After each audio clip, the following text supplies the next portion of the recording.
मसाले घेऊन आले मिरची महोत्सव 2024। थेट शेतकरी ते ग्राहक, त्यामुळे स्वस्तात मस्त।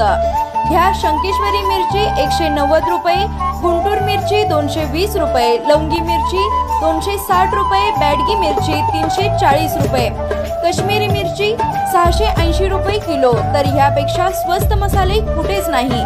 जिरा 440 रुपये, धना 160 रुपये, खोबरे 140 रुपये। तेव्हा अस्सल चवीची पारंपरिक चटणी बनवण्यासाठी स्वाद मसाले, पलूस आणि विटा। घड्याळाकडे लक्ष घालवणं म्हणजे खरं घड्याळाचा अपमान करण्यासारखं आहे असं मला वाटतं। पण त्यांनी चितळेंना जाणीव करून दिली की आपल्याला कमी बोलायचं। चितळे कमी बोलतात आणि काम जास्त करतात, म्हणूनच त्यांनी महाराष्ट्रात क्रांती केलेली आहे। आणि मला एक योगायोग असा वाटतो की ज्या भिलवडीतल्या चितळेंनी महाराष्ट्रामध्ये धवल क्रांती केली, त्याच भिलवडीतल्या या सार्वजनिक वाचनालयांनी ज्ञानक्रांती केलेली आहे। हा एक आवर्जून त्याचा आपण उल्लेख केला पाहिजे। सध्या साहित्य संमेलन हा टीकेचा विषय होत असताना भिलवडीतला हा वाचन कट्टा कौतुकाचा विषय होतो आहे की महाराष्ट्राच्या सांस्कृतिक जाणीवेत भर घालणारी एक महत्वाची गोष्ट म्हणून तिचा उल्लेख करावा लागेल। म्हणजे साहित्य विश्वाची उभारी वाढवणारी ही घटना आहे असं म्हटलं तर काही वावगं ठरणार नाही। काकासाहेबांचा आणि माझा अनेकदा जवळून संबंध आला। भिलवडीमध्ये कवडे सर मी 4-5 वेळा तरी आलो। शेणोलीकर ताईंच्या स्मृती व्याख्यानाच्या निमित्ताने आलो। या वाचनालयाला जेव्हा 75 वर्ष पूर्ण झाली तेव्हा एकदा आलो, एकदा व्याख्यानाच्या निमित्ताने आलो।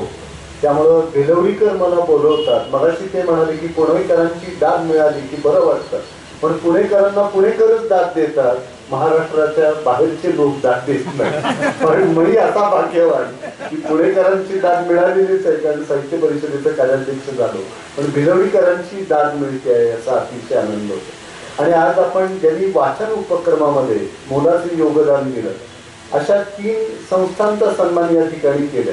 त्यातल्या 2 तर अक्षरसखी आहेत, म्हणजे त्यांनी पुस्तकांशी नातंच जोडलेलं आहे। खरं त्यांना आता मी विनंती करणार आहे की सख्यांसाठी तुम्हाला काहीतरी करणं फार गरजेचं आहे, कारण त्यांचा अधिक वेळ हा राजकारणावर चर्चा करण्यामध्ये जातो आणि उरलेला वेळ ते जे काही यंत्र हातामध्ये आलेलं आहे ते बघण्यामध्ये जातो। आणि मग त्यामुळं त्यांना कसं वळवता येईल इकडं या दृष्टीने आपण जरूर विचार करावा आणि त्या उत्तम काम करतायत याचा मला अतिशय आनंद होतो। शेवटी मगाशी मी आणि चितळे सर चर्चा करत होतो की जिथे खूप कमी लोक असतात तिथे नेहमी काहीतरी सकारात्मक आणि आशादायी घडतात। मी शिवाजी महाराजांनी ज्यावेळेला स्वराज्याची शपथ घेतली फार मोजके मावळे उपस्थित होते, किंवा स्वातंत्र्यवीर सावरकरांनी अभिनव भारत संघटनेची स्थापना केली, फार कमी लोक उपस्थित होते।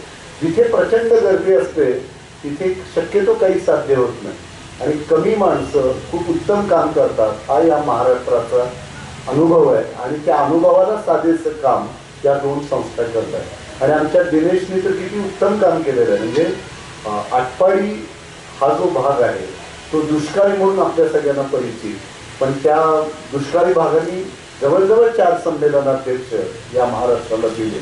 नासन इनामदार असतील, गजी माडगुळकर असतील, व्यंकटेश माडगुळकर असतील, शंकरराव खरात असतील। पण जिथे इतका दुष्काळ आहे तिथे प्रतिभेचा आणि वाचनाचा किती सुकाळ आहे हे त्यांच्या उपक्रमाला मिळालेल्या यशातून आपल्याला जाणून आलेलं आहे। तर असा एक वेगळा उपक्रम त्यांनी करून दाखवला। या 2 महिला ज्या उपक्रम राबवत आहेत तो वेगळा आहे, दिनेश ज्या पद्धतीचा उपक्रम राबवत आहेत तो वेगळा आहे, भिलवडी वाचनालय ज्या पद्धतीचा उपक्रम राबवत आहे तो वेगळा आहे। मला असं वाटतं की सांगली जिल्ह्याची ओळख यापुढे वाचन चळवळीचा उपक्रमशील जिल्हा म्हणून महाराष्ट्राच्या इतिहासामध्ये झाली पाहिजे आणि राज्य शासनाने सुद्धा त्याची दखल घेतली पाहिजे। पुण्यामध्ये सांस्कृतिक विश्व त्याची निश्चितपणानं दखल घेईल, पण ही दखल घेणं खूप गरजेचं आहे। आणि दिनेश भाषणामध्ये म्हणाला की वाचनामुळे पेरलं जातं आणि लेखनातून ते उगवतं। औदुंबर साहित्य संमेलनाने गेली 80 वर्ष जे पेरलेलं आहे ते उगवताना आज आपल्याला दिसतंय। आज संतोष काळे असतील, रमजान मुल्ला असतील, हिम्मत पाटील असतील, ही ग्रामीण भागामधली अगदी शेताच्या बांधावरती उभी असलेली मुलं जेव्हा अखिल भारतीय साहित्य संमेलनामध्ये काव्यवाचनासाठी उभी राहतात तेव्हा मंडप थरारून जातो, कथाकथन ऐकताना भारावून जातो. हा अनुभव वक्त्यांनी घेतलेला आहे आणि मी श्रोता म्हणून हे समोरून पाहिलेलं आहे. आणि हे सगळं करण्यासाठी एक कार्यकर्ता असावा लागतो. मला असं वाटतं की कवडे सर हे आधुनिक काळातले साने गुरुजी आहेत. म्हणजे आधुनिक काळातल्या साने गुरुजींकडून मला त्यांच्यामध्ये दिसतं की सतत समाजाविषयीची एक आस्था. पण साने गुरुजी असं म्हणत असत की शिक्षकाचं मन हे आकाशवाणी केंद्रा इतकं संवेदनशील पाहिजे, म्हणजे तो समाजासाठी काहीतरी करू शकतो. तर आटपाडीला काही उपक्रम होतोय तिथे सर आहे, औदुंबरला काही होतोय तिथे सर आहे, इस्लामपूरला काही होतंय तिथे सर आहे, पुण्यामध्ये काही होतंय तिथे सर आहे. म्हणजे बेलवडीमध्ये आहेत आणि सगळीकडे आहेत. म्हणजे आता हे कुठे कुठे आहेत असा प्रश्न पडावा आपल्याला. इतकं त्यांचं काम ते सर्व व्यापले. बालकुमार साहित्य संस्थेमध्ये ते आहे, महाराष्ट्र साहित्य परिषदेमध्ये ते आहे, सार्वजनिक वाचनालयामध्ये ते आहे. आणि गुरुजींचं हेच वैशिष्ट्य होतं की समाजासाठी जे जे काही करता येईल ते संस्थात्मक कामातून आपल्याला कसं करता येईल याचा एक विचार त्यांनी केलेला होता. तर अशी सगळी माणसं आणि योग जुळून आलेला आहे. आणि चितळेंचं वैशिष्ट्य असं की ते उत्तम काम करतातच, पण उत्तम काम करणाऱ्या माणसांना हेरून त्यांचा सन्मान करतात, हे चितळेंचं वैशिष्ट्य आहे. आणि त्यामुळं बाकरवडी श्रीखंड याच्या पलीकडे जाऊन समाज जीवनातली नररत्न शोधणं आणि ती समाजासमोर आणून त्यांना समाजासाठीचे प्रेरणा स्रोत बनवणं हे काम चितळेंनी केलेलं आहे. आणि जे काम काकासाहेबांनी केलं तेच गिरीजी त्याच पावलावरती पुढे जाऊन करतायत याचा मला अतिशय आनंद होतो. आज आपण वाचनासंदर्भातली चर्चा करण्यासाठी या ठिकाणी जमलो. मला खूप आनंद वाटला की आज 2-3 देणगीदारांनी देणगी दिली वाचनालयाला. देणगीदार ही संकल्पना आता दिवसेंदिवस लोप होत चाललेली आहे. यापूर्वी या महाराष्ट्रामध्ये ज्या संस्था होत्या त्या समाजातल्या सामान्य माणसांनी आपल्या सत्वाच्या बळावरती मोठ्या केल्या. हे सत्व आज कुठेतरी हरवताना दिसत असताना असे ज्याला आपण म्हणू लक्षात राहावी अशी माणसं आज भिलवडीमध्ये भेटतात ही फार महत्वाची गोष्ट आहे. म्हणून संस्थेला ज्या वेळेला सामान्य माणसं देणगी देतात, वाचक देणगी देतात, तेव्हा त्या वाचनालयाची आणि ती संस्थेची आजवरची ती पुण्याई असते असं म्हटलं तर काही वावगं नाही. आणि या पुण्याईचा अनुभव कवडे सरनी साहित्य परिषदेच्या रूपाने घेतलेला आहे. साहित्य परिषदेला तर 118 वर्षाची परंपरा आहे आणि खूप मोठ्या साहित्यिकांनी आपल्या आयुष्यातला बहुमोल वेळ देऊन ही संस्था नावारूपाला आणली. कोरोनाच्या काळामध्ये व्याजाचे दर कमी झालेले होते, सरकारी अनुदान बंद झालेलं होतं, लोकांचे पगार कर्मचाऱ्यांचे करण्यासाठी पदाधिकाऱ्यांना खिशातून पैसे काढावे लागले. आणि मग वर्तमानपत्रामध्ये एक बातमी आली की साहित्य संस्था अडचणीमध्ये आहे. तर रमजान एके दिवशी एक फोन आला की जोशी सर तुम्ही आमच्या घरी येऊ शकाल का, आम्हाला देणगी द्यायची इच्छा आहे. तर मी म्हटलं काही हरकत नाही, म्हणजे तुम्हाला येणं शक्य नाही कारण वृद्ध लोकांनी घराबाहेर पडणं त्या काळामध्ये उचित नव्हतं. म्हटलं मी येतो. आणि ते म्हणाले आम्ही प्राथमिक शिक्षक आहोत, आम्हाला जेवढं जमेल यथाशक्ती आम्ही मदत करू. साहित्य परिषद ही संस्था अडचणीमध्ये आहे आर्थिकदृष्ट्या, हे काही आम्हाला रात्रभर झोप आली नाही. इतके संवेदनशील सभासद आणि वाचक या संस्थेने घडवले. पण मी आणि आमच्या साहित्य परिषदेतला सेवक आम्ही त्या इमारतीच्या बाहेर गेलो. दुसरी लाट होती, घरामध्ये जाणंही शक्य नव्हतं. त्या कुटुंबांनी पती आणि पत्नी त्या दोघांनी खाली एक पिशवी पाठवली. पिशवीमध्ये एक पाकिट होतं, पाकिटामध्ये एक चेक होता. मी पिशवीतनं तो चेक घेतला, खालूनच दोन्ही दाम्पत्यांना आदराने नमस्कार केला. आणि आपल्याला आश्चर्य वाटेल ते पाकिट मी उघडलं आणि त्यामध्ये 2.5 लाख रुपयांचा आणि मला घडवून आलं त्याच क्षणी. आणि मी झाडाखाली उभा राहून त्यांना फोन केला. मी म्हटलं की ताई तुम्ही 2.5 लाख रुपये, इतका कठीण काळ आहे, सध्या माणसं पायी वाचवत आहेत, उद्याचं काय भवितव्य आपल्याला माहीत नाही. त्या म्हणाल्या की आम्ही दोघेही शिक्षक, आम्ही आमच्या आईवडिलांचं बोट धरून साहित्य परिषदेत आलेलो आहोत. आम्ही दत्त वामन पोद्दार, गदी माडगुळकर, शंकर पाटील यांची व्याख्यानं तिथं ऐकलेली आहे. त्या संस्थेने जे संचित आम्हाला दिलेलं आहे त्यामुळं आज आम्ही शिक्षक म्हणून वर्गात उभे राहू शकलो. आमची आई अडचणीत असताना आम्ही भरल्या ताटांनी घरामध्ये जेवणं आम्हाला उचित वाटत नाही. काय आहे समाजाचं दातृत्व नावाची काय गोष्ट असते त्याचा अनुभव आम्ही घेतला. आणि असं ठरवलं की जे दुर्मिळ ग्रंथ आहेत त्याचं आपण डिजिटायझेशन करूया आणि ते लोकवर्गणीतून करूया. मग आम्ही लोकांना आवाहन केलं तर मला फोन आला की सर मी एका प्राथमिक शिक्षकाची पत्नी आहे, मला परिषदेत येणं शक्य नाही, तुम्ही घरी याल का? मग मी माझ्या सहकार्याला घेऊन कसबा पेठेतला एक पडकावाडा आतमध्ये गेलो. एक छोटीशी खोली, बाहेर पलंग, मध्ये पडदा, आतमध्ये टेबल मांडून त्यावरती गॅस ठेवलेला आणि कोपऱ्यामध्ये एक बाई पेपर वाचत बसलेली आहे. मग मी विचारलं की अमुक अमुक बाई इथेच राहतात का? मग आतमध्ये गेलो. बाई दाराचा आधार घेत उठल्या आणि म्हणाल्या की तुम्ही दुर्मिळ ग्रंथांचं डिजिटायझेशन करताय, तर ही दुर्मिळ ग्रंथ आता काळाच्या ओघात नष्ट होणार आहे, तर मला तुम्हाला यथाशक्ती मदत करायची. माझी फार ऐकत नाही. माझे पती ते प्राथमिक शिक्षक होते, आता ते गेले, त्यांचं काही राहिलेलं नाही, तर मला असं वाटतं की काहीतरी मदत करावी. माझे तरी किती दिवस राहिले. मी म्हटलं पण माझी देणगी कमी आहे असं त्या म्हणाल्या. मी म्हटलं की बाई तुम्ही 1 रुपया जरी दिला तरी मी तो सन्मानपूर्वक स्वीकारण्यासाठी या ठिकाणी आलो आहे, कारण सामान्य माणसांनी दिलेल्या 1 रुपयाचं मोज मी जाणतो.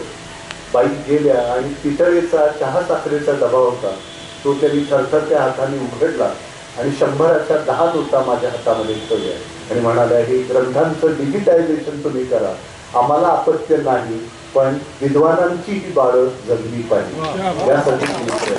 त्यामुळे समाजाला या सगळ्या गोष्टींच्या विषयी किती असतात हे मी खूप जवळून पाहिलंय आणि त्यामुळे मला नेहमी असं वाटतं की सामान्य वाचक, सामान्य माणूस याच्यावरती लक्ष केंद्रित ठेवून आणि त्याच्या भरवशावरती समाज अजूनही पुढे जाऊ शकतो.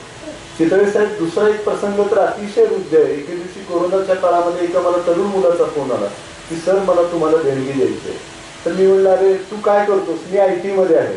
पण म्हटलं मग देणगी नंतर दे, आता मी ऑफिसमध्ये येतोय, एकटाच येतोय, पण हे सगळं वातावरण पाहता एकमेकांना भेटणं सुद्धा कठीण आहे. तो आला आणि आल्यानंतर म्हणाला की मला देणगी आजोबांच्या नावे द्यायची. मी म्हणलं आजोबांच्या नावे?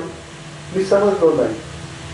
आजोबा कधी गेले? तो म्हणाला आजोबा 15 वर्षापूर्वीच गेले, पण जाताना त्यांनी एक मृत्यूपत्र केलं की माझी जी रक्कम आहे ती माझी पत्नी हयात असेपर्यंत तिला मिळावी, त्याचं व्याज, आणि ती गेल्यानंतर त्याचे 3 भाग करावे, एक मुलीला, एक मुलाला आणि 3रा भाग साहित्य परिषदेला द्यावा, आणि ती गेल्यानंतर 15 दिवसाच्या आत ही प्रक्रिया पूर्ण करावी असं त्यांनी मृत्यूपत्र केलेलं आहे. आणि त्यामुळे हा चेक मी घेऊन आलेलो आहे. आपल्याला खोटं वाटेल, 2.25 लाख रुपयांचा तो चेक. आणि मला त्या नातवाचंही कौतुक वाटलं. आपल्याला काय कळलं असतं की कुणीतरी असं मृत्यूपत्र केलं. त्यामुळे समाजाची जी पावलं पुढं पडतात ते समाजातल्या सामान्य माणसांच्या ठाई असणारं जे सत्व आहे त्याच्या बळावरती पडतात हे आपण लक्षात ठेवलं पाहिजे.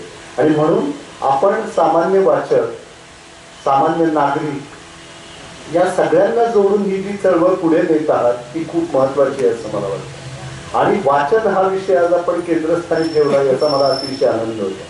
म्हणजे आता बाईंच्याकडून मला समजलं की त्या मुलांच्यासाठी म्हणजे वाचनासाठी शाळा दत्तक घेणं ही कल्पनाच किती विलक्षण आहे मला सांगा. म्हणजे आपल्याकडे असं म्हटलं जातं की वयाच्या 9व्या वर्षापर्यंत मुलांच्या मनाच्या कोऱ्या पाठीवरती जे छापलं जातं ते आयुष्यभर पुसता येत नाही. त्यामुळं हा काळ खूप महत्वाचा आहे. या काळामध्ये खरं मुलांचं वाचन हे घडलं पाहिजे. आज मी 50च्या टप्प्यावरती उभा आहे. मला माझं बालपण ज्यावेळेला आठवतं किती समृद्ध बालपण आपण अनुभवलेलं आहे. म्हणजे आपली वाचनाची जी आवड निर्माण झाली ती खरं तर श्रवणातून वाचनाकडे अशी निर्माण झालेली आहे.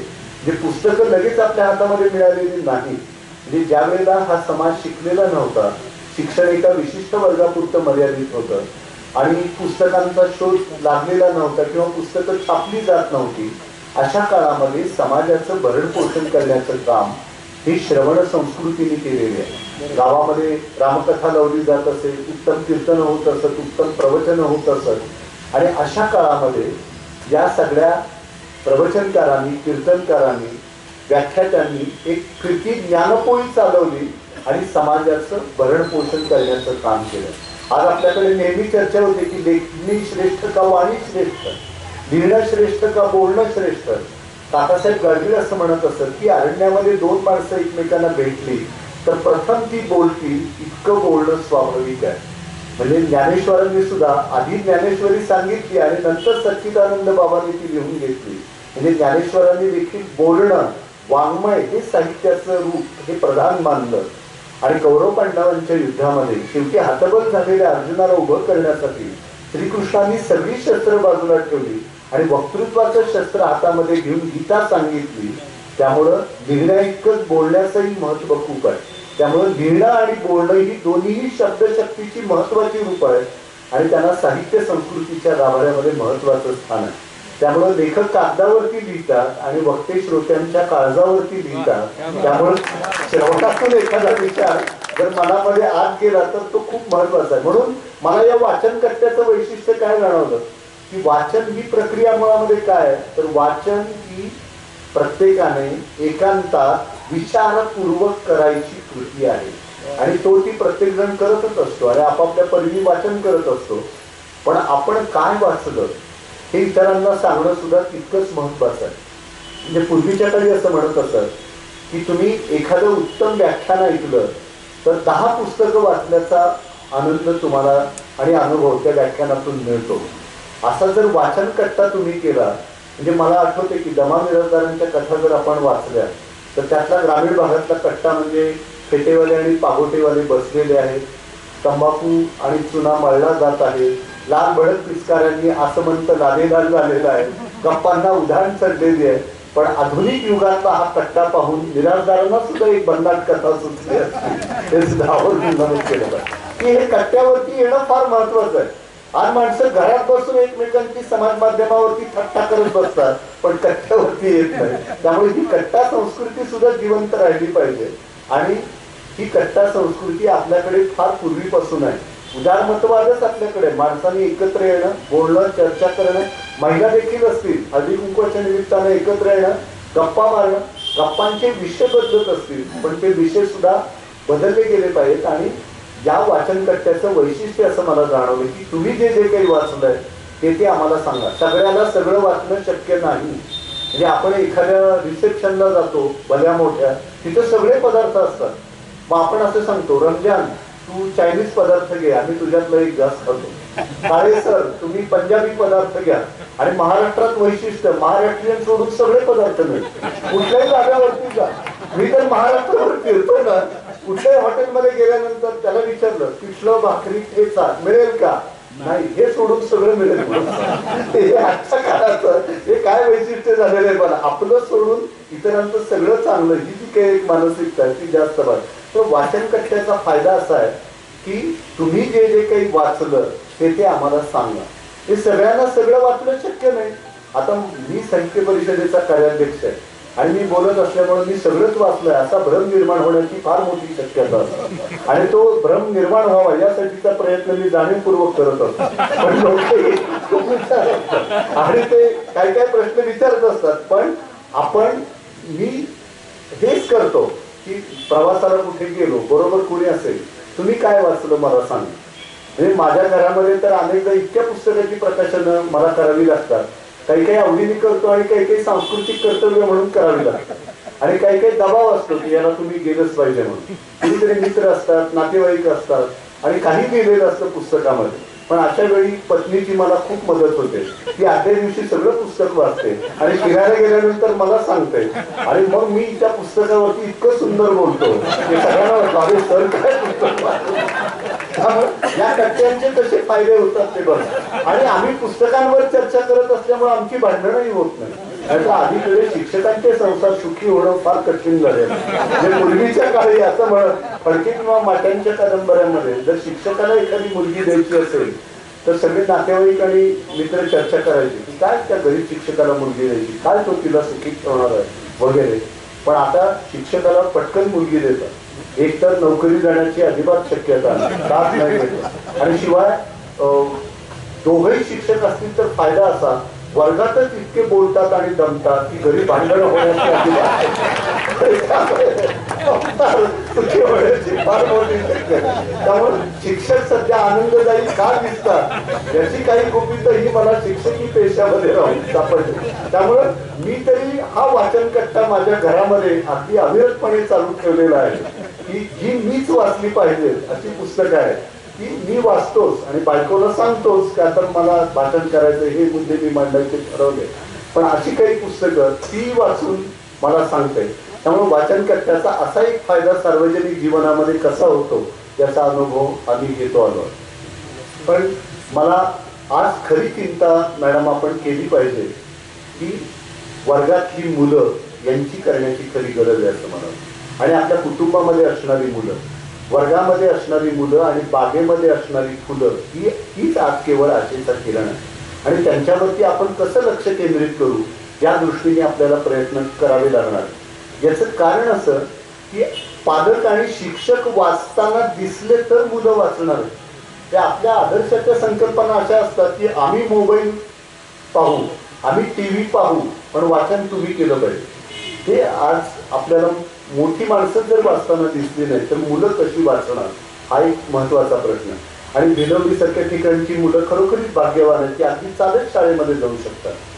शहरामध्ये मुलांना शाळेमध्ये जायला 1 तास, शाळेतून घरी यायला 1 तास, शाळेतले 6 तास, घरी आल्यावर आईच्या आवडीचा 1 क्लास, बापाच्या आवडीचा 1 क्लास, बाईने दिलेला भाराभर गृहपाठ, त्याच्या अवांतर वाचनाला आणि खेळाला कुठेही स्थान नाही. आणि मग ते ज्या तरुण पिढीच्या बळावरती आपण महासत्तेचं स्वप्न पाहतो आहोत ती तरुण पिढी जर भावनिकदृष्ट्या इतकी लेचीपेची होणार असेल वाचनापासून नाळ तुटल्यामुळे तर त्यांची कठीण परिस्थिती आहे. त्यामुळे या मुलांच्यावरती आपल्याला लक्ष केंद्रित करावं लागणार आहे. आणि आज परिस्थिती अशी आहे की लहान मुलांच्यासाठी खूप उत्तम साहित्य निर्माण होत आहे, पण ते त्यांच्यापर्यंत कसं पोचवायचं हा खरा महत्त्वाचा प्रश्न आहे. आणि ज्या यंत्रापासून आपण त्यांना दूर ठेवू पाहत होतो कोरोनाच्या काळामध्ये ते यंत्र आपल्याला त्यांच्या हातामध्ये द्यावं लागलं. आज आपलं 70% वेळ ते यंत्र पाहण्यामध्ये जातो. म्हणजे ते सकाळी उठल्यानंतर माणूस शेजारी पत्नी आहे की नाही पाहत नाही, प्रथम मोबाईल आहे की नाही. आणि तिकडेही तसंच आहे, पती आहेत की नाही, फार तर दात घासायला गेले असतील पण मोबाईल जागेवरती आहे की नाही, आणि तो व्यवस्थित चार्ज आहे की नाही, आणि मग रात्री किती मेसेजेस आले त्यातले महत्वाचे कुठले, म्हणजे ते आपल्या जीवनाचा तो एक अविभाज्य भाग झालेला आहे. त्यामुळं घरामध्ये वाचन संस्कृती रुजणं ही आजच्या काळामध्ये एक फार महत्वाची गोष्ट आहे. आणि दुसरं असं की भाषा आणि साहित्याविषयीची आवड निर्माण करण्यामध्ये शिक्षकांचं योगदान हे खूप महत्वाचं आहे. म्हणजे हिम्मत पाटील तुम्हाला सांगतो की आमच्या बार्शीसारख्या ठिकाणी मला खूप उत्तम शाळेमध्ये भाषेचे शिक्षक मिळाले. खबरदार जर टाच मारून जाग पुढे चिंगड्या उडविन राई राई एवढ्या ही कविता शिक्षकांनी सलग 3 दिवस शिकवली. सावळ्या कांडे आई तुझ्या वियोगी ब्रह्मांडा ठेवेगे आकाश सोडून उल्के समान वेगे ही कविता शिकवत असताना बाईंच्या डोळ्यामध्ये अश्रू उभी राहिली होती आणि ती पाहताना मुलांच्याही डोळ्यात अश्रू आलेले होते. ही भावसमाधी आम्ही अनुभवलेली मुलं आहोत. आणि आठवतंय की घंटा झाली जनगणमन झालं की रोज एक बोधकथा बाई सांगत असे. आणि या श्रवणातून जो संस्कार मनावरती होतो तो किती दीर्घकाळ टिकतो याचा अनुभव मी घेतलाय. मला आठवतंय की बाईंनी पेशव्यांची कथा सांगितली की पेशव्यांबाईंनी एके दिवशी ठरवलं की आपण पुण्यातल्या सगळ्या सुवासिनींना हळदी कुंकवाला बोलवायचं. आणि श्रावणी शुक्रवारचं निमित्त त्यांनी शोधलं, सगळ्या बायकांना बोलवलं, रामशास्त्री प्रभूंच्या पत्नीलाही बोलवलं आणि सगळ्यांना हळदी कुंकू दिलं आणि जाताना प्रत्येकीला सोन्याच्या बांगड्या दिल्या.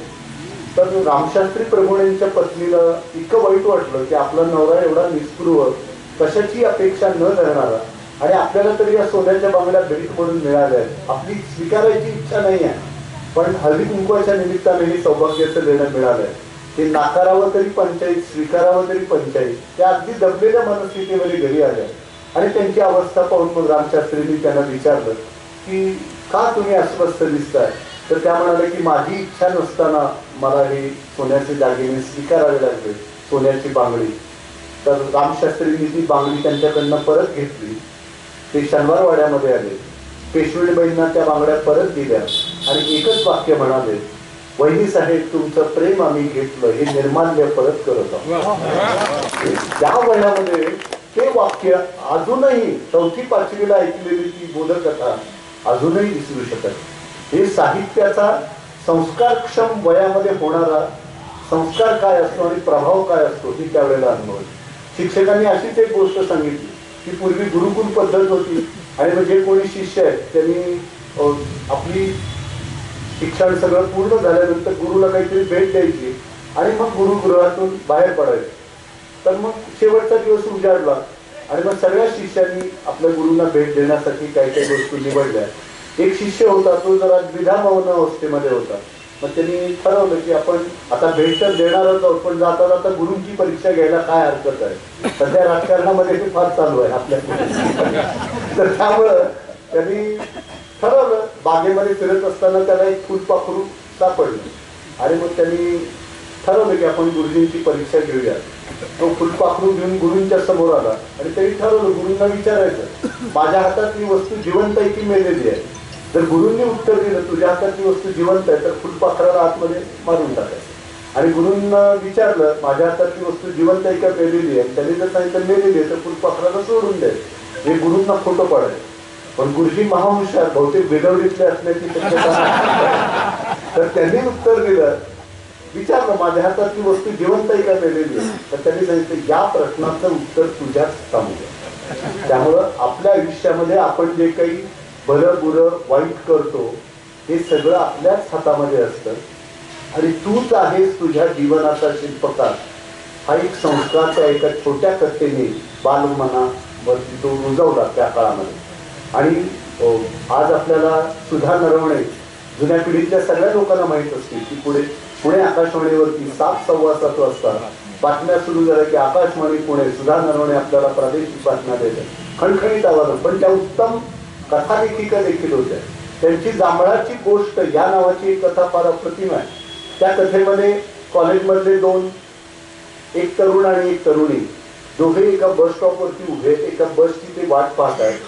बस येते, दोघेही आतमध्ये चढतायत आणि गप्पा मारायला मिळावेत म्हणून शेवटच्या बाकावरती बसले. एक जांभळं विकणारी मुलगी आतमध्ये येते आणि ती सगळ्यांना म्हणते जांभळं घ्या जांभळं घ्या. त्यांच्याजवळही येते, सगळेजण जांभळं घेत आहेत, लगेच पैसे देत आहेत. हा आपल्या प्रेयसी बरोबर बोलण्यात इतका मशगूल आहे की शेवटी ती मुलगी म्हणते अहो मला लवकर पैसे द्या, मला पुढच्या स्टॉपला उतरून शाळेमध्ये जायचंय. तर हा बोलण्यामध्ये मशगूल, तो काही पैसे देत नाही. ती मुलगी पुढच्या स्टॉपला उतरते, निघून जाते. हे जोडपंही पुढच्या स्टॉपवरती उतरतं आणि उतरल्यानंतर ती जी प्रेयसी आहे ती त्या प्रियकराला सांगते की आपलं प्रेम होतं हे ठीक आहे, पण त्या जांभळं विकणाऱ्या असहाय्य मुलीशी तू जर इतक्या बेदरकारपणे वागू शकतो तर लग्न झाल्यानंतर तू माझ्याशी कसा वागतो. त्यामुळं आपलं प्रेम इथेच संपूया. विवाहाची स्वप्न पाहायला नको, मैत्री टिकेल, पण असा कोत्या मनाचा नवरा मला नको. म्हणजे जांभळाचं एक द्रोण आपल्याला आयुष्याची पुढची सगळ्या गोष्टी पाहण्यासाठी किती महत्वाचा ठरतो ही फार एक चांगली गोष्ट आहे. आज आपण सगळे दिखाऊपणाला इतके पाहणारे लोक आहोत की दिखाऊपणा आज आपल्या जीवनाचा एक भागच होऊन बसलेला आहे.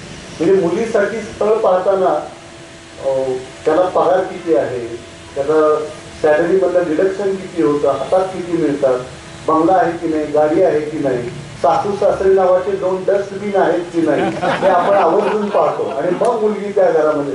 आणि हॉटेलमध्ये जाताना सुद्धा ते किती स्टार आहे हे पाहतो, पदार्थाची चव काय आहे हे आपण अजिबात पाहतो.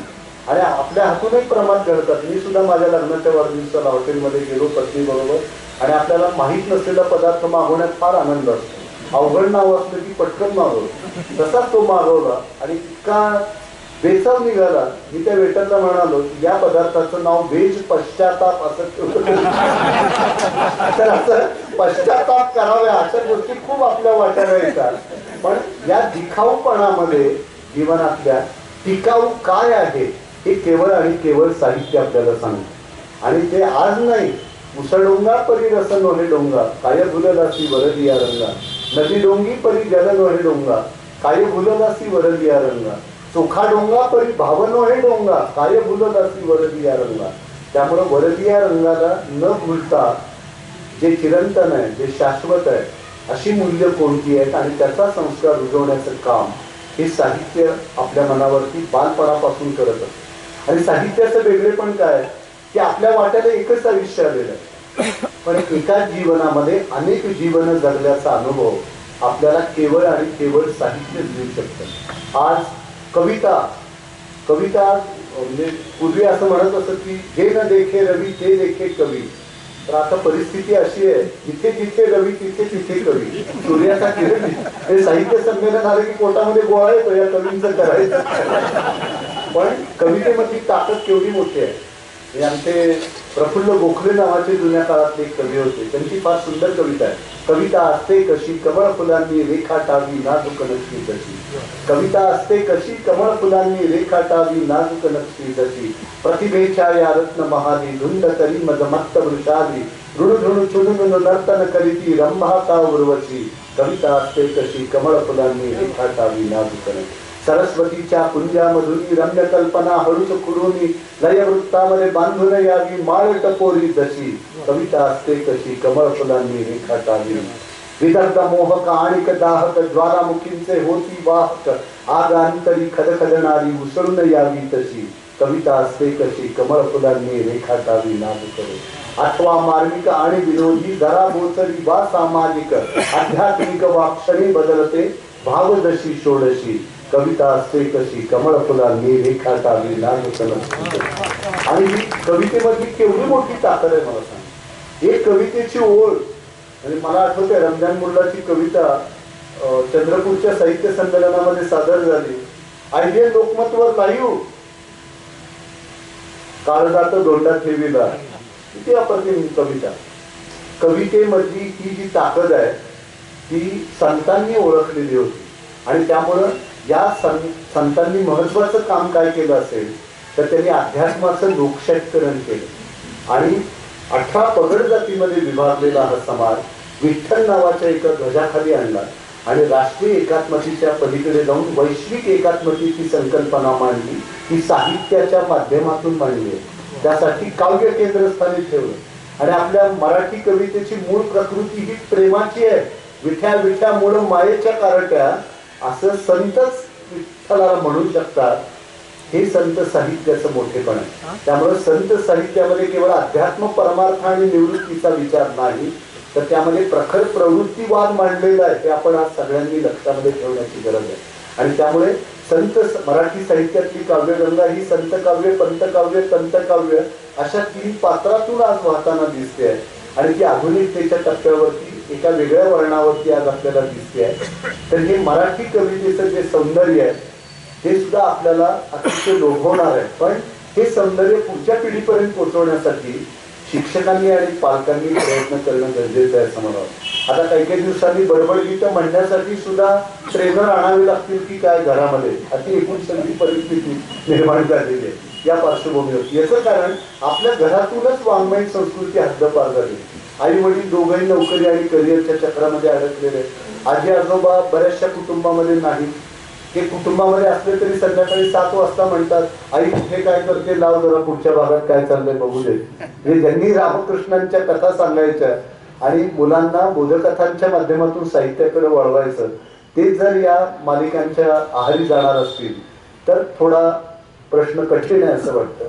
घरातले आजी आजोबा ही घरातली संस्कार पीठ आहेत आणि या संस्कार पीठाचं कुलपतीपद आपल्या कुटुंब व्यवस्थेने त्यांना दिलेलं आहे. त्यामुळे त्यांनी देखील आपली जबाबदारी ओळखणं आणि या पिढीला वाचनाकडे वळवणं हे खूप महत्वाचं आहे असं मला वाटतं. तर त्यामुळे या सगळ्या टप्प्यावरती आपण ज्यावेळेला पुढे पुढे वाचत जातो त्यावेळेला आपली वाचनाची एक अभिरुची तयार होते. जसं आपण लहानपणापासून सगळे पदार्थ खातो. म्हणजे लहानपणी आपण आंबट तिखट गोड सगळे पदार्थ खातो. कदाचित घरातल्या मंडळींच्या आग्रहामुळे खातो आणि आपल्यावरती एक संस्कार केलेला असतो की गोड पदार्थ खाल्ले की रक्त तयार होतं, तिखट खाल्ले की ते सळसळतं, कडू खाल्ले की ते शुद्ध होतं. यातला तथ्याचा भाग बाजूला सोडून द्या पण आपली अभिरुची सर्व गुण संपन्न व्हावी हा त्यामागचा मुख्य हेतू होता.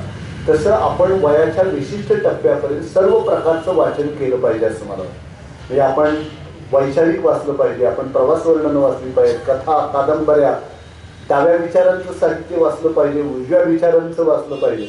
जसं आपण एकच एक पदार्थ खाल्ला ना की तो आपल्या प्रकृतीसाठी योग्य नसतो. Every excess thing is poison असं म्हटलं जातं. कुठल्याही गोष्टीचा अतिरेक त्याचं विषामध्ये रूपांतर होतं. तसं एका विषयावरचं वाचन हे सुद्धा तुमच्या मनाला एकांगी बनवत असतं. त्यामुळे तुम्ही सर्व प्रकारचं वाचन केलं पाहिजे. हे चांगलं हे वाईट अशी विभागणी तुम्ही नंतर केली पाहिजे. त्यासाठी चिंतनाच्या त्या पातळीवरती तुम्हाला जाता आलं पाहिजे.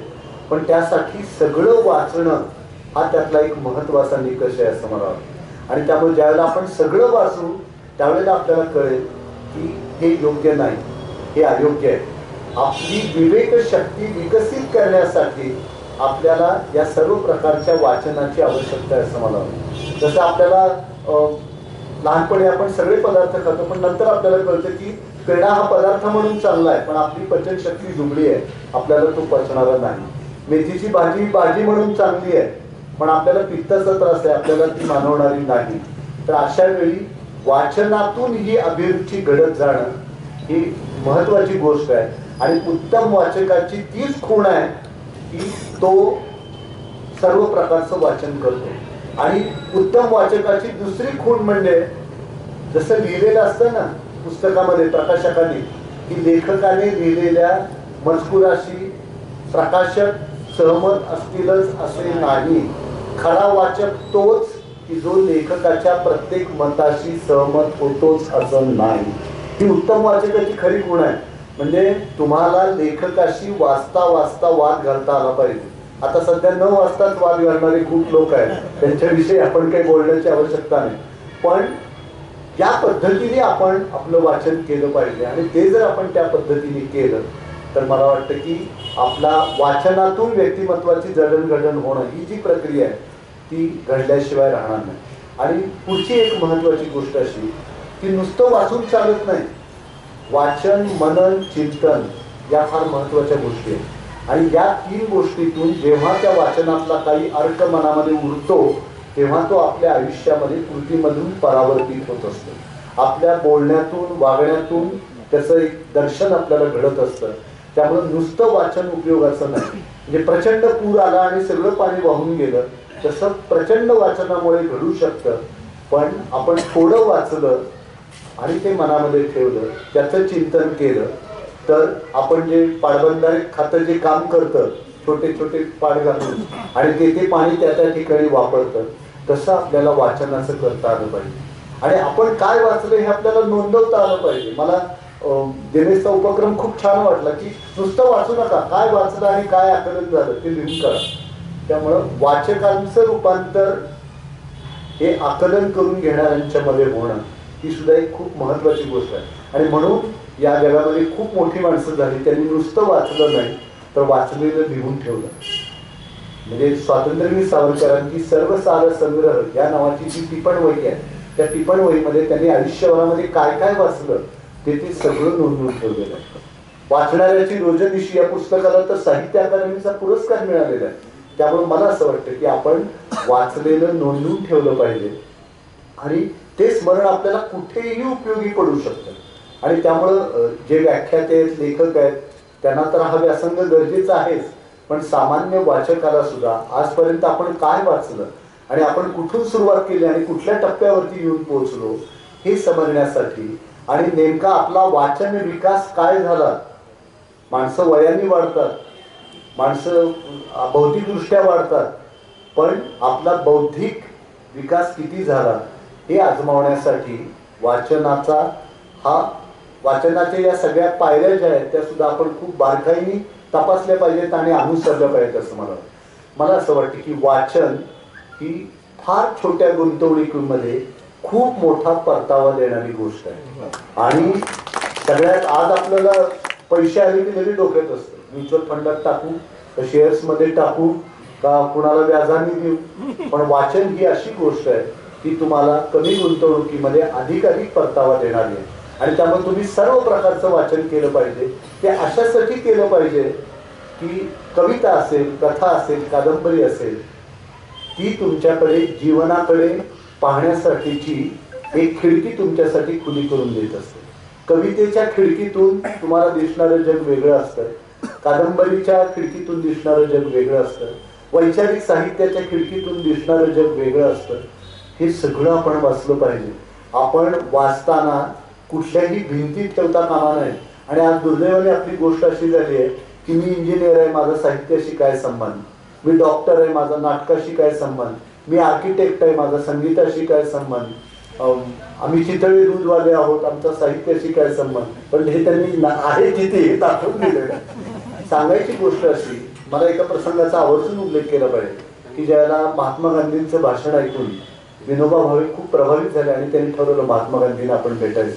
मग ते अहमदाबादला गेले आणि अहमदाबादला गेल्यानंतर आश्रमामध्ये गेल्यावर विचारलं गांधीजी कुठे आहेत. तर बाहेर असलेल्या सेविकेने सांगितलं की गांधीजी स्वयंपाकघरामध्ये आहेत. मग विनोबा आतमध्ये गेले तर स्वयंपाकघरामध्ये गांधीजी मेथीची जुडी निवडत बसलेले. त्यांनी विनोबांना जवळ बोलवलं, त्यांच्यासमोर एक मेथीची जुडी टाकली आणि म्हणाले मेथीची जुडी निवडण्यापासून समाज जीवनामध्ये माणसं निवडण्यापर्यंत प्रत्येक गोष्ट तुम्हाला आली. या माणसांनी जीवनाचं कुठलंही क्षेत्र हे वर्ज मानलेलं नाही. त्यामुळं आपणही कुठलंही वाचन हे वर्ज मानता कामा नये. आणि त्यामुळं सर्वंकष वाचन, जसं आपल्याला आपण 40 नंतर रिपोर्ट काढतो बघा आणि मग डॉक्टर सांगतात तुमचं B12 कमी आहे, तुमचं B12 कमी आहे, तुमचं अमुक हिमोग्लोबिन कमी आहे. एकांगी वाचन केलं तर सगळेच नको असलेले घटक वाढत जातात. त्यामुळं आपल्या वाचनाचं सुद्धा आपणच सर्वेक्षण करणं टप्प्याटप्प्यावर वयाच्या, की आपण काय वाचलं आणि त्यातून आपल्या बुद्धीचा विकास कसा झाला, ही गोष्ट सुद्धा तितकीच महत्वाची आहे. आणि त्यामुळे सर्वंकष वाचन केलं पाहिजे. आणि साहित्याची केवढी मोठी ताकद आहे. हे डॉक्टर APJ अब्दुल कलाम ज्यावेळेला मुंबईच्या IIT मध्ये गेले आणि त्यांचं व्याख्यान झाल्यानंतर तिथल्या एका इंजिनियरने त्यांना विचारलं की आपण इंजिनियरही आहात आणि आपण कविताही करता, हे कसं काय शक्य आहे. त्याला डॉक्टर कलाम असं म्हणाले की माझं इंजिनिअरिंगच्या क्षेत्रातलं ज्ञान आणि माझी कविता ही ज्या ठिकाणी इंटरसेक्ट होईल that will be the point of creativity. त्यामुळे सर्जनाचा आरंभबिंदू कुठे असेल सांगता येत नाही. आणि त्यामुळं आजच्या काळामध्ये तर वाचन ही आज आपली बौद्धिक गरज राहिलेली नसून ही मानसिक गरज आहे असं म्हटलं तर वावगं ठरणार नाही. याचं कारण निराशेचं सावट प्रचंड आज सगळीकडे आपल्याला दिसतंय. आणि कोरोनाच्या काळामध्ये तर ते अधिक गरज झालेलं. हे वसंत कानेटकरांच्या फक्त एकच कारण, या नाटकातला तो तरुण वारंवार विचारतो की मला असं एक तरी कारण सांगा की ज्यामुळे मी या देशामध्ये राहावं.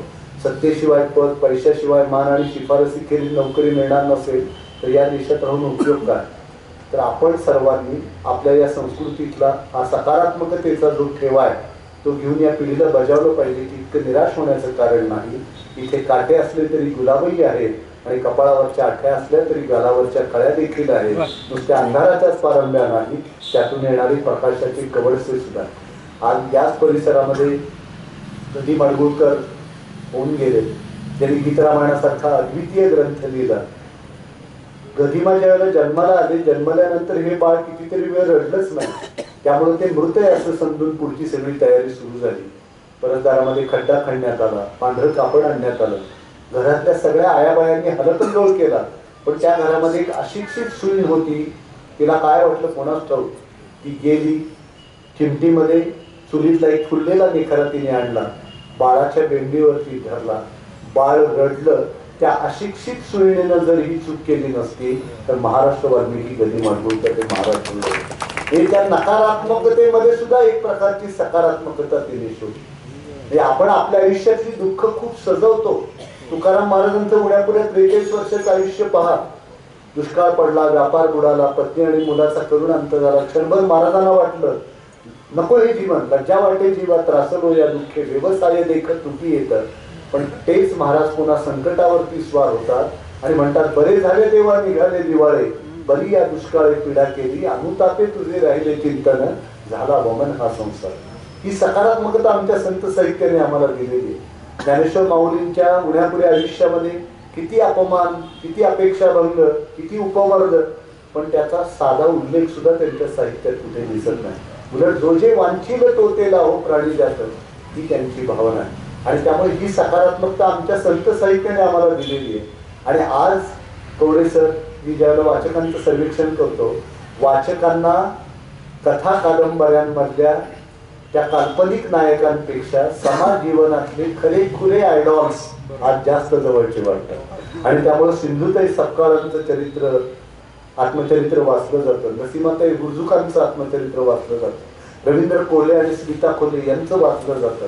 उचल्या वाचलं जातं, उपऱ्या वाचलं जातं, ताराळ अंतराळ वाचलं जातं, काट्यावरची पोटं वाचलं जातं. सगळं वाचलं जातं. कारण शब्दांच्या फुलोऱ्यात आणि कल्पनेच्या विश्वात रमणारं साहित्य हे फार तर तुम्हाला क्षणिक आनंद देईल, मनोरंजन करेल. पण खरं साहित्य तेच जे तुम्हाला आश्वस्त करेल, जे तुम्हाला विचारप्रवण करेल. अशा प्रकारचं हे सगळं साहित्य आहे. आणि त्यामुळं आज या प्रकारच्या साहित्याला खूप मोठी मागणी आहे. त्यामुळं हे साहित्य मुलांच्यापर्यंत पोहोचणं ही फार महत्वाची गोष्ट आहे. आज जे कोणी शिक्षक असतील त्यांना सुद्धा मला आवर्जून सांगितलं पाहिजे की शिक्षकांचे सुद्धा उत्तम चरित्र आपल्याकडे आहे. आज मला चितळे साहेब खंत वाटते की एकेकाळी जीवनाच्या सर्व क्षेत्रामध्ये शिक्षक अग्रेसर होते. हे गावातला कुठलाही निर्णय हा शिक्षकांना विचारल्याशिवाय घेतला जात नव्हता. म्हणजे अगदी कर्मवीर भाऊराव पाटलांच्या पासूनची ती परंपरा, डॉक्टर बाबासाहेब आंबेडकर असतील, महात्मा फुले असतील, नंतरच्या काळामध्ये आचार्य अत्रे, पु ल देशपांडे, शिवाजीराव भोसले, निर्मलकुमार फडकुले, राम शेवाळकर, शिक्षकांची नरहर कुरुंकर, शिक्षकांची परंपरा आणि शिक्षकांच्या नावावरून शिक्षण संस्था ओळखल्या जाते. हा शिक्षकांचा समाज जीवनामधला मान होता. ज्ञानसत्तेचा हा दरारा होता. हा दरारा आज का कमी झालाय याचं सुद्धा चिंतन शिक्षकांनी केलं पाहिजे. प्राचीन ढेरे असं म्हणायचे की सरस्वतीचा उपासक हा थोडा गरीब असला पाहिजे, कारण जिथे सरस्वतीच्या वेळेचा झंकार चालू असतो तिथे लक्ष्मीच्या पैशाचा खणखणाट झाला तर तो झंकार वाटायला.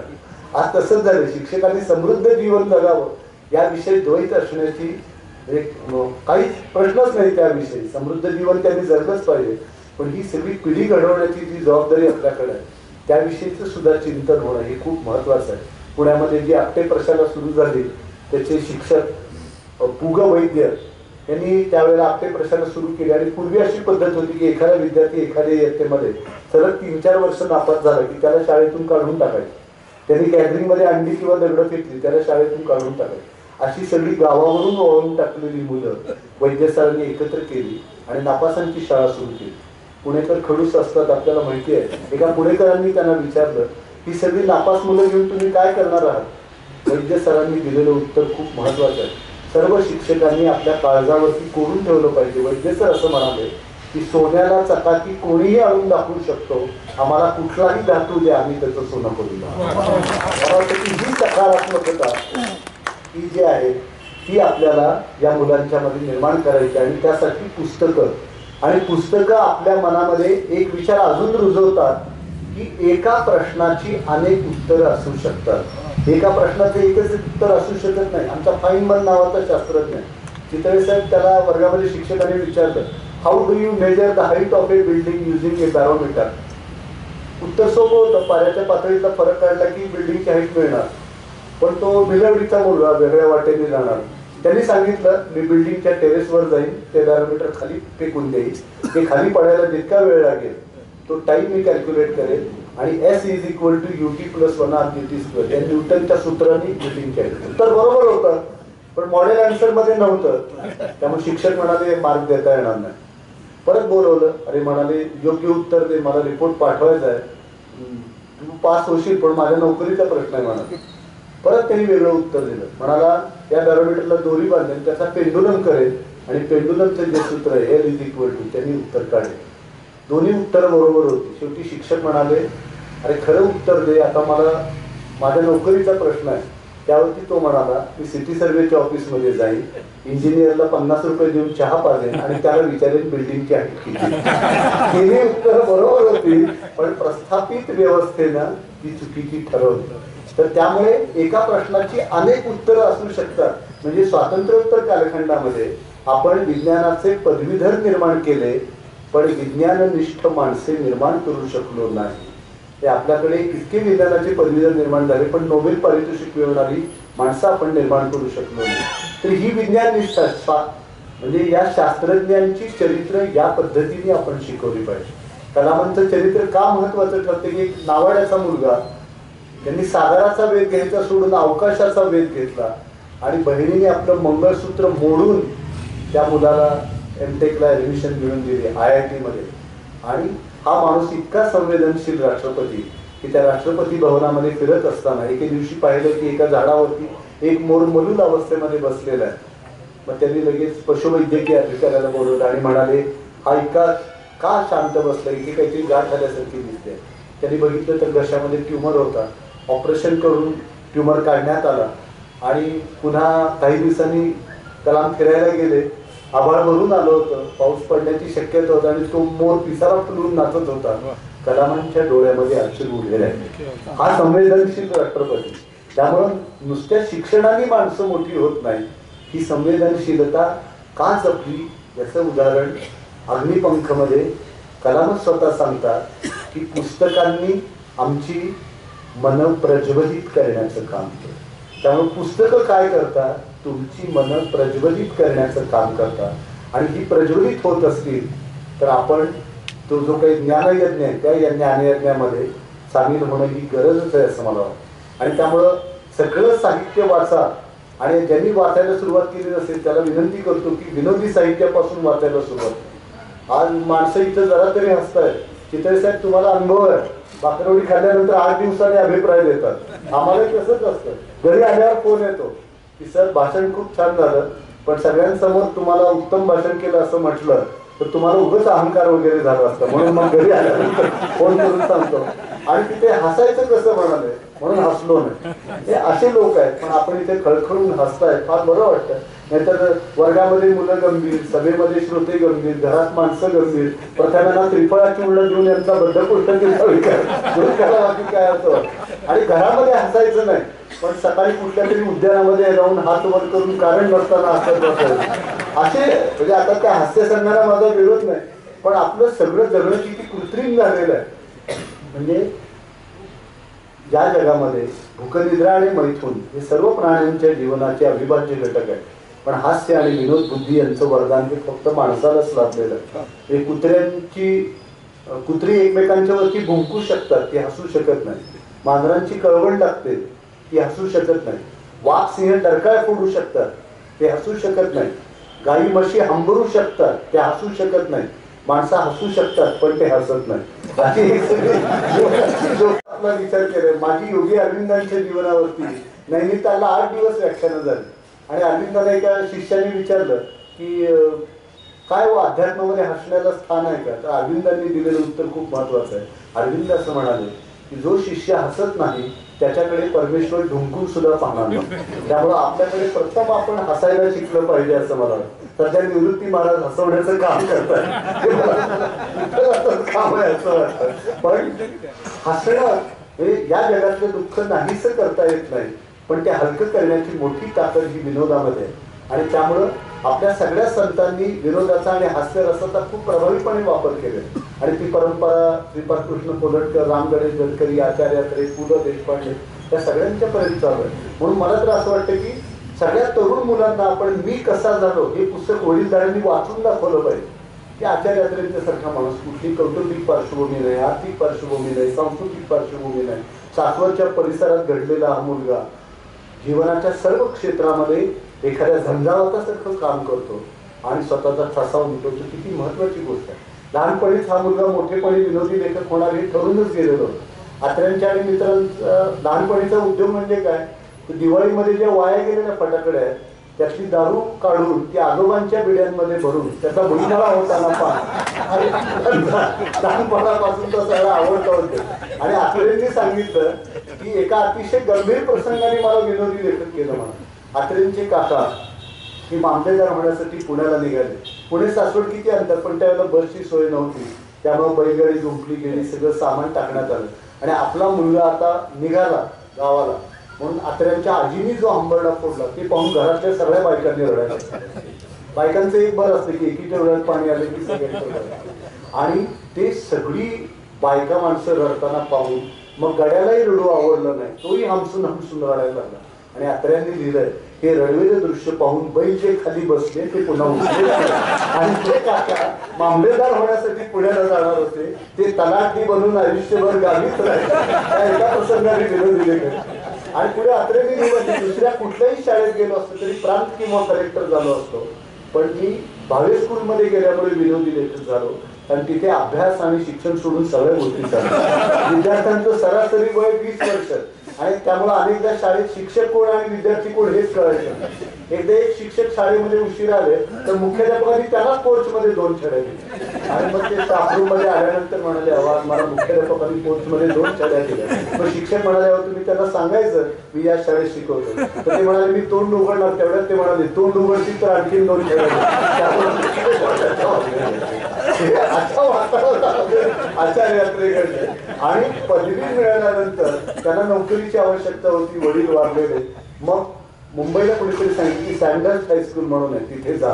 आणि मग आत्रे तिथे गेले. तिथे जयकर नावाचे प्रिन्सिपल होते. त्यांनी सांगितलं आमच्याकडे चिठ्ठी चपाटी बशीला काही चालत नाही, तुम्ही वर्गामध्ये जायचं, मुलांना शिकवायचं, मुलं शांत बसली तर तुमची नोकरी पक्की. आज जर हा नियम लागू केला तर 7वा वेतन आयोग घेतलेल्या निम्म्या शिक्षकांना घरी जावं, आणि मुलांना शांत बसवणं शक्य नाही. आणि आत्र्याने अनुभव म्हणजे आत्र्याने तो अनुभव फार छान दिला. मला मी वर्गात गेलो, वर्गात 60 मुलं, 60 गुणिले 2, 120 डोळ्यांचा राक्षस आपल्याकडे पाहतोय म्हटल्यानंतर पाय लटलट कापायला लागले. पण आत्रेंनी डॅफोडिल्स नावाची कविता उत्तम शिकवली, मुलं शांत बसली. जयकर म्हणाले आज तुमची नोकरी पक्की. आत्रेंनी लगेच मित्रांना फोन केला, आज मी तुम्हाला पार्टी देणार आहे आणि मला नोकरी मिळाली. मित्र म्हणाले आज आम्हीच तुला सांत्वनपर पार्टी देणार आहोत आणि तुला ज्या शाळेत नोकरी मिळाली तिथे 3-3 महिने पगारच होत नाही.